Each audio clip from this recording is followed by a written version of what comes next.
Assalamualaikum warahmatullahi wabarakatuh.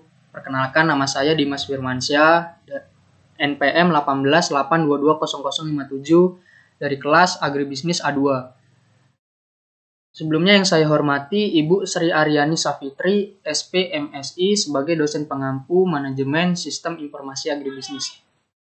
Di sini saya akan mempresentasikan hasil PPT yang saya buat yang berjudul dampak penetrasi teknologi informasi dalam transformasi sistem penyuluhan pertanian di Indonesia. Pembahasan. Dalam perkembangan teknologi informasi, sektor penyuluhan pertanian juga terkena dampak dari keberadaannya. Beragam perubahan baik dari sisi kultural, sosial maupun ekonomi yang terjadi. Bahkan perubahan tersebut telah menyeluruh hingga tataran sistem. Tak hanya instansi penyelenggara seperti Kementerian Pertanian, penyuluh yang notabene sebagai ujung tombak penyuluhan beserta petani sebagai mitra kerja penyuluh juga mengalami perubahan yang sangat drastis bila dibandingkan sebelum adanya teknologi informasi. Dampak positif. Dampak positif juga dirasakan penyuluh pertanian karena dengan berkembangnya teknologi informasi dan multimedia yang begitu cepat, maka akan berdampak pada peningkatan terhadap kualitas sumber daya tenaga penyuluh. Penyuluh pertanian dituntut untuk memahami teknologi informasi dan komunikasi selain dari ilmu-ilmu mengenai pertanian. Oleh sebab itu, para penyuluh juga harus mampu mengaplikasikan teknologi informasi sebelum mereka melakukan penyuluhan. Sehingga pada akhirnya penyuluh berfungsi untuk menjembatani kesenjangan antara praktek yang harus atau bisa dijalankan oleh petani dengan pengetahuan dan teknologi yang selalu berkembang menjadi kebutuhan petani tersebut. Dampak negatif. Petani kita cenderung malas mencari informasi karena semua sudah disediakan oleh penyuluh. Maka hari ini masyarakat tanilah yang harus aktif sendiri untuk mencari informasi. Dan jika petani tidak mampu untuk bergerak aktif dan mandiri dalam mencari informasi, maka yang terjadi adalah kalah bersaing dalam kontestasi global. Perubahan positif sosio-kultural yang terjadi. Sebelum era teknologi informasi, petani harus mengikuti semua anjuran penyuluh dan tidak boleh menyela.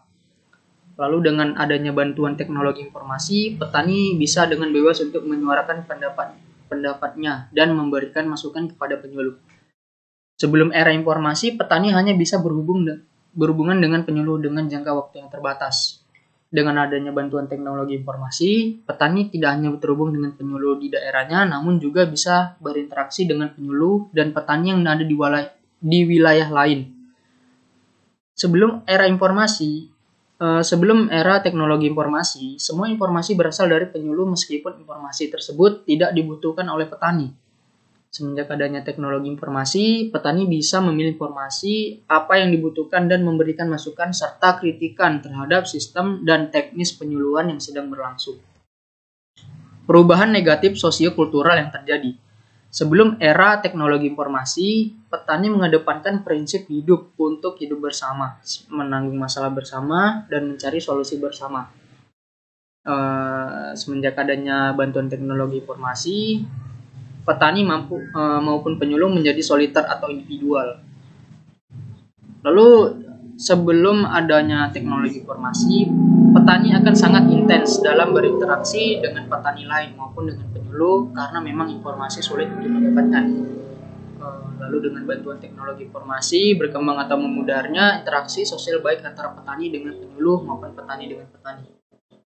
Sebelum era teknologi informasi, petani dan penyuluh sering melakukan forum musyawarah untuk mengidentifikasi permasalahan dan informasi. Dengan bantuan teknologi informasi, memudahnya budaya dan kegiatan musyawarah guna mencari solusi dari permasalahan yang dihadapi oleh petani. Kesimpulan, cyber extension merupakan sebuah kegiatan penyuluhan pertanian yang dilakukan di dunia maya. Tak lagi mengikuti pola lama yang mengharuskan petani dan penyuluh bertemu di lapangan.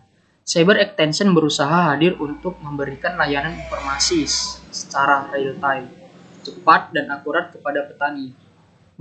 Berbagai kemudahan pun diperoleh dengan adanya cyber extension seperti penyuluh yang mudah mengembangkan kompetensinya atau petani yang juga dengan mudah bisa bertukar informasi dengan petani lain di belahan bumi yang berbeda. Baik, sekian dari presentasi saya. Bila ada kesalahan maupun kekurangan, saya mohon maaf. Saya sudahi dengan wabillahi taufiq wal hidayah. Wassalamualaikum warahmatullahi wabarakatuh.